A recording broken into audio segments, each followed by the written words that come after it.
나의 의인은 믿음으로 말미암아 살리라. 또한 뒤로 물러가면 내 마음이 그를 기뻐하지 아니하리라 하셨느니라. 대부분의 사람들은 주일 저녁이 되면 월요병이 도지곤 합니다. 직장과 학교에 나가 만나야 할 사람들과 일에 대한 부담감이 주된 원인이긴 한데 주말을 맞이하기 전인 금요일과 그렇게 다를 수가 없습니다. 답답하고 암담하고 가기 싫고 그래도 어거지로 나가야 하는 상황에 쉽게 월요병에 빠지곤 하는데 왜 그럴까요? 해결할 방법은 정말 없을까요? 그래서 오늘은 월요병에 대해 나누어 보고자 합니다. 우선 월요병의 주된 원인은 일과 사람입니다. 각자의 직업에 따라 원인은 다를 수 있지만 결국은 내가 해야 할 일에 대한 부담감이 월요병을 키우는 경우가 많습니다. 그럼 공부 잘하고 실적이 좋은 사람은 월요병이 없을까요? 아무래도 반대의 사람들보다야 부담감이 덜하긴 하겠지만 주말에 놀고 나서 월요일을 맞는 것은 누구나 기분 좋은 일은 아닐 겁니다. 긴 방학이나 휴가, 그리고 연휴를 마치고 나도 이 월요병, 출근병은 쉽게 가시지를 않죠. 그렇다고 잠시 쉬다가 다시 삶의 터전으로 돌아가는 부담감을 줄이기 위해 휴일에도 일과 공부를 계속하면 월요병이 없어지느냐? 그것도 아니고 그렇다고 땅이 꺼져라 한숨을 쉬어봤자 달라지는 것은 하나도 없고 아무튼 대책이 없는 고질병임은 맞는 것 같습니다. 선한 사람은 마음에 쌓은 선에서 선을 내고 악한 자는 그 쌓은 악에서 악을 내나니 이는 마음에 가득한 것을 입으로 말함이니라. 결론부터 말하자면 사실 제일 큰 문제는 입을 단속하지 않은 결과입니다. 내일 월요일이네, 가기 싫네, 짜증나네, 화나네, 답답하네, 더 놀고 싶네, 내일 가서 그 인간 또 봐야 하나 등등 불필요한 말을 쉬지 않고 말하는데 월요병이 피해가면 그게 더 이상하죠. 사람은 마음에 가득한 것을 입으로 말하기 때문에 영인 우리가 할 말은 삶에 그대로 반영된다는 사실을 알면 일단 입단속이라도 해야 합니다. 하지만 하나님의 사랑을 전하고 복음을 전하고 누군가 섬기고 도와주고와 같은 말은 그냥 안 합니다. 그리고 알지만 그래도 소용없다고 하죠. 왜냐면 아무 생각 없이 뱉어내는 말이 더 익숙하고 그렇게 하는 것이 속에 쌓아둔 것을 뱉기 때문에 속이라도 시원하다고 합니다. 네, 그렇게 사니까 지금 그런 병에 걸리는 겁니다. 우선 일부터 살펴보자면 사실 그 일을 처리하는 각자의 능력 문제가 가장 큽니다. 쉽게 말하면 업무 처리가 미숙하거나 그 일이 적성에 맞지 않는 경우죠. 업무가 과다해서 스트레스를 받기도 하는데 탁월하게 처리하는 방법을 안다면 아무리 많고 어려운 일도 전혀 문제가 없으니 단지 일이 문제라고 생각하지 말고 실력이 부족한 것은 아닌지 보다 효율적인 방법을 찾거나 내가 원해서 시작한 이 일을 즐기지 못하는 이유를 알면 해결하는 방법이 더 빠르지 않을까 싶습니다. 게다가 흔해 빠진 피할 수 없으면 즐거라조차 정말 세상에서 들을 수 있는 최고의 해답임에도 불구하고 무시하고 삽니다. 이게 해답이 아니라서 그런 것이 아니라 그럴 용기와 도전조차 하기 싫은 게으름과 나약함을 다 알고 사니 내가 변하고 행동해야 해서 늘 책임이 뒤따르는 이런 일은 면피라도 해볼 생각에 어떻게든 피하고 봅니다. 그러니 뭐 달라질 이유가 없죠. 안 되고 못하고 상황과 주변 탓하기 바쁜데 이런 게 귀에 들린다면 그게 더 이상하다는 말입니다. 누가 강요한 것도 아니고 스스로 지원해서 들어간 직장, 준비하고 경쟁해서 지금 그 자리에 앉아 있는데 불만이 있다? 나에게만 힘들고 어려운 일을 준다?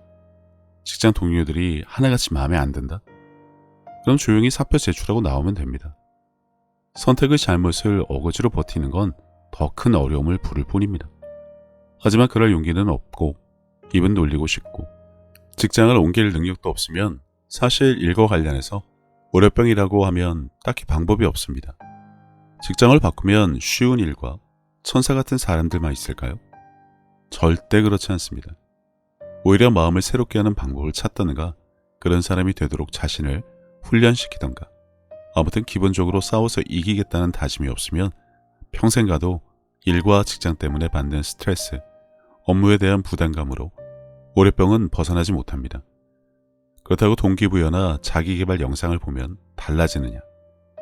백날 들여다봐도 그때뿐이고 직장에 가면 다 물거품인 거 누구나 다 압니다.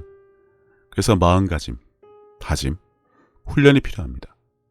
이건 각자가 알아서 해결할 문제니 다음으로 사람 문제를 집중해서 보겠습니다. 얄밉고 잔머리 굴리면서 일은 안 하려 들고 나한테 책임이나 떠넘기면서 온갖 공은 가로채는 사람. 어디 가도 이런 쥐어받고 싶은 인간 군상, 되먹지 않은 인간은 있습니다. 그러니 우선 하나님께 왜 이런 사람을 내 곁에 두셨냐는 말 같지도 않은 푸념부터 늘어놓지 말아야 합니다. 하나님이 당신을 시험하기 위해 지금 그 사람과 어려운 상황을 곁에 두셨다고 설교하고 그걸 또 믿는 한심한 신자들이 많던데 정신부터 차려야 합니다. 하나님은 절대 그런 걸 하지 않습니다. 그런데 남 탓하기 좋아하는 사람들이 그래서 그렇다며 꼭 이런 종교적인 가르침을 믿고 붙잡고 생각하고 기도하고 고민을 합니다. 믿음이 안 생겨요. 하나님이 안 느껴져요. 말씀으로 살기 어려워요 등과 같이 그냥 믿음 없는 자들이 핑계일 뿐입니다. 각설하고 죽어도 그 사람 품고 사랑은 못하죠. 크리스찬이고 교회에서 직분이 뭐든 상관없습니다. 용서가 안 되는데 크리스찬이다? 용서와 관련해서 수많은 말씀을 가져와서 보여드릴 수 있는데 아무 소용없는 것 더 잘 알 것입니다. 귀에 들리지가 않아요. 이미 마음에 미움과 원망이 가득해서 용서가 안 되는데 품고 사랑하라니 죽어도 못합니다. 백날 기도해봐야 안 되고 그 기도란 것도 왜 저런 사람을 뒀냐, 날 괴롭히지 않게 해달라, 나를 도와달라는 기도가 전부이니 그게 응답을 받을 것이라는 생각부터 접는 것이 더 빠릅니다. 그러나 너희가 그때에는 하나님을 알지 못하여 본질상 하나님이 아닌 자들에게 종노릇하였더니. 항상 말하지만 가장 큰 문제는 상황과 환경 그리고 사람이 하나님보다 크고 높다고 생각하는 것입니다. 그것들이 더 크고 막강해서 나를 누른다는 생각에 늘 패배의식을 갖고 사는 것. 결국 하나님을 아는 것 대신 악한 것들이 심어준 것을 품어 그것들이 종노릇한 것이란 것이죠. 이렇게 원인이라도 알아야 이겨낼 텐데 마땅히 생각해야 할 분에 대한 인식은 늘 뒷전이라 스스로 결정한 더 큰 것에 속아 끌려다니며 감정이 종노릇하고 있다는 것을 알지 못합니다. 이미 사람에게 당한 것이 있고 억울하고 원통해서 마음이 묶여 사는데 말씀이 들릴 이유가 없죠. 바뀌어야 하는 건 내가 아니라 저 사람이라고 이미 단정을 한 자들에게 주님이 앞에 오신다고 한들 달라질까요? 베드로가 왜 바로 눈앞에 주님이 계신데도 물에 빠진 것을 안다면 그것과 전혀 다르지 않습니다. 나를 도와달라고 하는 것은 물론이고 여전히 상황을, 환경을, 사람을 바꿔달라고 할 테죠. 왜 의심하였냐는 말이라도 들으려면 일단 믿어야 하는데 그 믿음이 항상 약해 생기는 문제라는 것을 모릅니다. 사실 문제는 그 사람이 아니라 바로 자신입니다. 물론 그 사람 때문에 내가 이렇게 되었다는 핑계는 직장뿐 아니라 가정에서도 비일비재합니다. 배우자 때문에 내가 이렇게 되었다는 핑계, 그걸 또 동병상련의 사람들끼리 맞장구를 쳐가며 들어주고 또 뱉어내는 일을 반복하니 삶이 바뀌지 않고 그렇게 뱉어낸 말 때문에 상대가 바뀌지 않는 원인이란 사실을 전혀 모르고 설사 들어도 듣기 싫으니 배척해서 바뀌지 않습니다. 예수님이 공생애 때에도 이런 일은 비일비재했죠. 아무튼 내가 아니라 무조건 상대방이 달라져야 내 기분이 좋아지니까요. 아닌가요? 맞죠. 당연히 그게 우선이죠. 상황과 그 사람이 바뀌는 것보다 지금 더러운 내 기분 해결하는 것이 먼저인데 그것들이 먼저 내 앞에서 변한들, 달라지지 않는 이미 상해버린 기분과 감정을 다루지 못하는 것은 누구나 다 똑같습니다. 그건 언제나 느낌, 감성, 갬성, 감정의 노예를 산 자들이 내 기분을 최우선으로 두고 살아온 결과일 뿐입니다. 이 모든 것은 이미 살면서 독약은 내가 먹고 너 죽어라는 태도로 살아왔는데 그게 하루아침에 변하면 그게 더 이상하죠. 당신이 여태 살면서 뱉어낸 수많은 부정적이고 원망의 말, 주님이 보시던 말던 상관없이 내 기분 따라 멋대로 뱉으며 살아온 시간들의 열매를 지금 당신이 먹는 것 뿐입니다. 근데 정작 이런 말은 듣기 싫죠. 위로받고 인정받고 누군가 나를 위해 시간을 내어주면서 들어주고 맞장구 쳐주는 것을 원하며 면피의 말이나 구걸하고 싶은데 이런 말이나 하니 당연히 그럴 겁니다. 그래도 뭐 어쩔 수 없습니다. 싸구려 동정은 주변 지인들에게 구하시고 엄한 기도는 하나님께 하시고 올바른 것을 듣고자 한다면 일단 원망의 대상을 품고 사랑하려고 하지 마세요. 어차피 당신은 그걸 할 수 있는 그릇이 이미 아닙니다. 대신 반대로 미워하지나 마세요. 성경에 서로 사랑하라고 하셨으니 무조건 사랑하지 않으면 죄가 될까요? 아니면 사랑 대신 악을 품고 있는 것이 문제가 될까요? 그러니 당장에 사랑은 하지 못하지만 미워하는 마음을 품지 않는 것부터 시작하면 어떨까 권해봅니다. 차분할 때 이런 기도를 해보세요. 주님, 제가 말씀에 따라 저 사람을 사랑하지 못함을 회개합니다. 대신 품고 사랑할 수 있을 때까지 최소한 저 사람을 미워하고 원망하며 제 마음에 악한 것은 품지 않겠습니다 라고 말이죠. 그리고 제발 품지 않게 도와주세요. 미워하지 않게 해주세요. 믿음을 주세요. 사랑을 주세요와 같은 근본 없이 듣고 배운 기도는 하지 말았으면 합니다. 설사 주신들 받아서 실천을 할 수 있습니까? 평생 해봐도 소용없던 거 뻔히 알면서 죽어라고 그런 기도나 하며 교회를 다니니 사는 게 그 모양이라고 생각하시면 됩니다. 악한 것들이 심은 것들을 그냥 품고 산 결과란 것. 이제 말씀 하나 보면서 부디 그렇구나 라고 알고 인정이라도 해서 삶이 변화되는 기회라도 붙잡으시기 바랍니다. 마귀가 벌써 시몬의 아들 가롯 유다의 마음에 예수를 팔려는 생각을 넣었더라.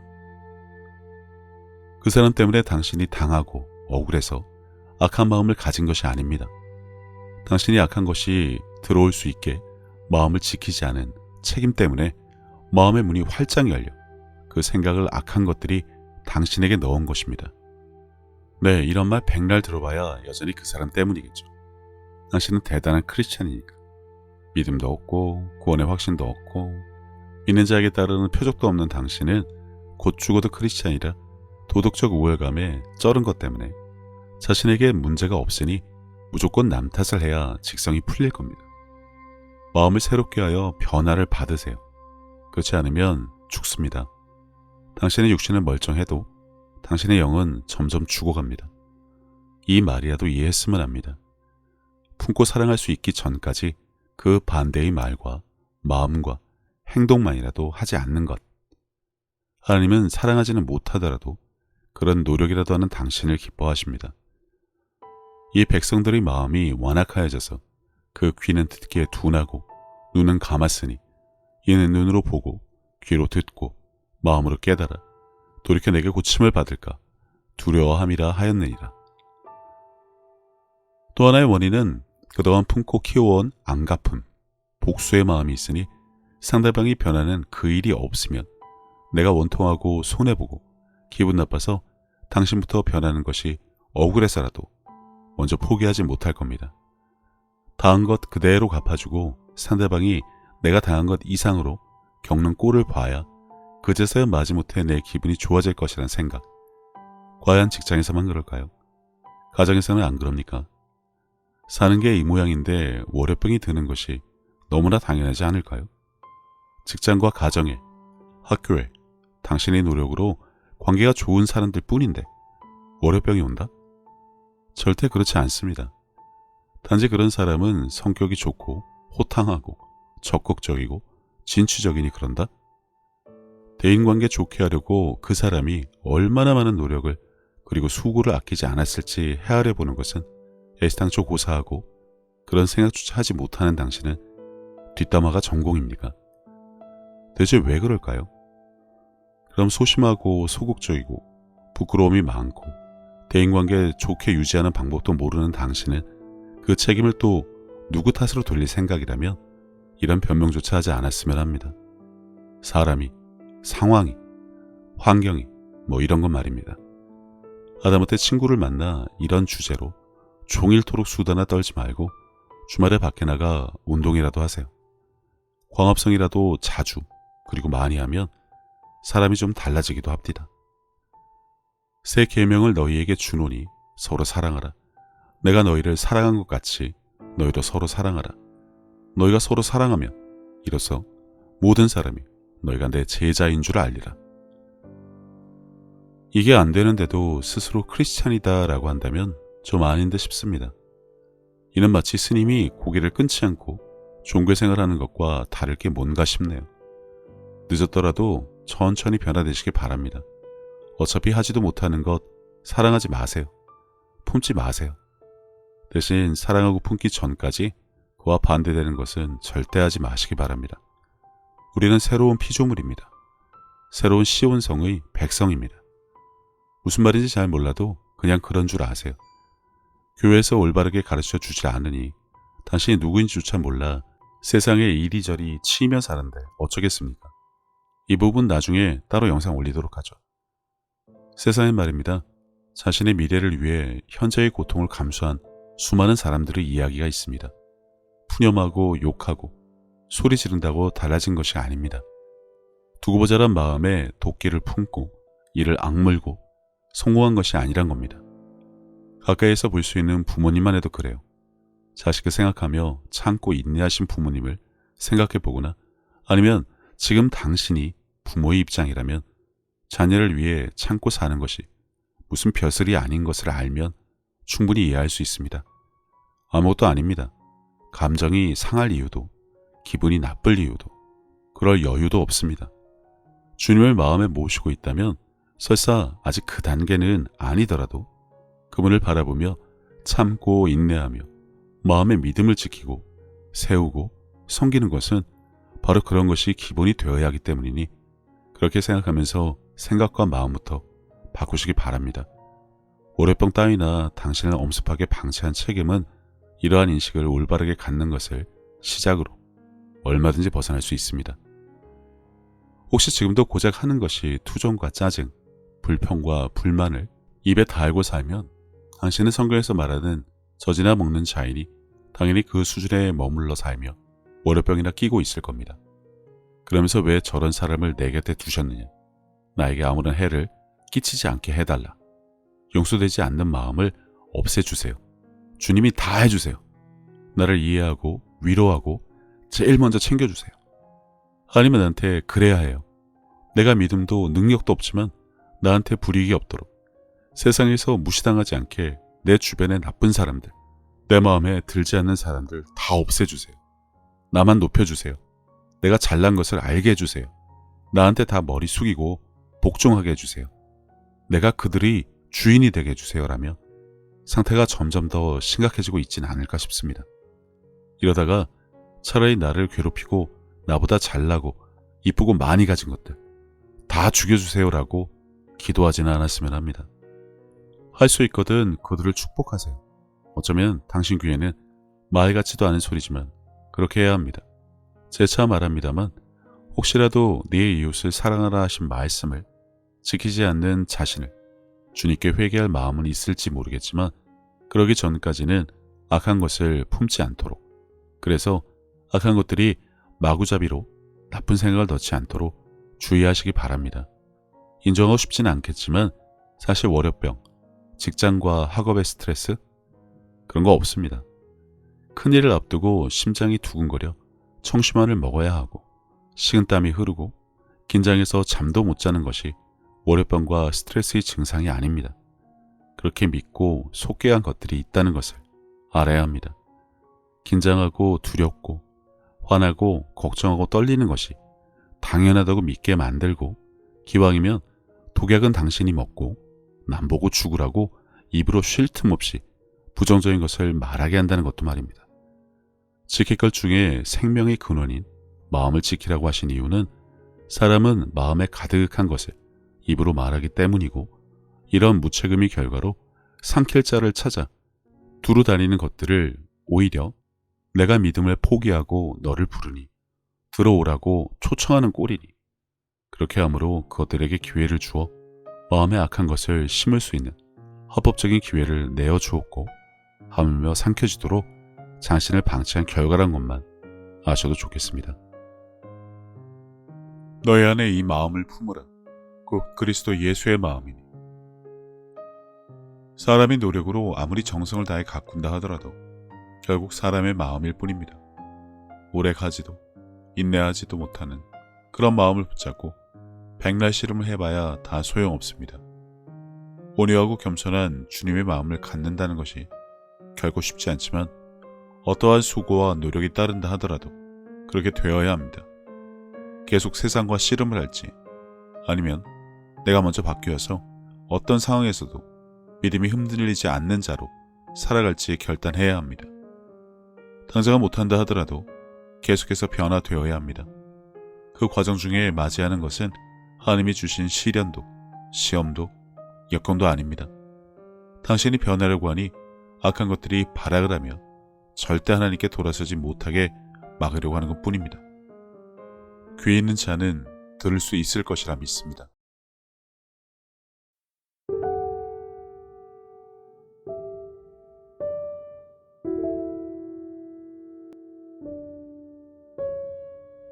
예수님께서는 내 마음을 다하고 목숨을 다하고 뜻을 다하고 힘을 다하여 주 너의 하나님을 사랑하라 하신 것이요. 둘째는 이것이니 내 이웃을 내 자신과 같이 사랑하나 보다 더 큰 계명은 없다고 하셨습니다. 생각해보면 믿는 사람들은 이미 하나님께 받은 것이 너무나 많은 것을 아는 자들입니다. 예수님을 통해 죄사함과 구원을 받은 것부터 시작해서 살아 숨을 쉴 수 있는 공기와 바람, 맑고 푸른 하늘과 마실 물, 그리고 땅과 그 위와 아래의 많은 것들, 이미 오래전부터 내 주변에 있어 왔으니 당연한 것으로 여기며 우리는 여전히 값없이 공짜로 받아 그것들이 감사함을 잊고 살기는 했지만 그런 것 말고도 하나님으로부터 받은 사랑과 평안에 대해 생각하자면 끝이 없습니다. 하지만 사람은 하나님으로부터 받은 그 많은 은혜를 갚을 방법이 없습니다. 그래서 하나님께서는 내 이웃을 내 몸같이 사랑하는 것으로 그것을 대신 갚으라고 하신 것인지도 모릅니다.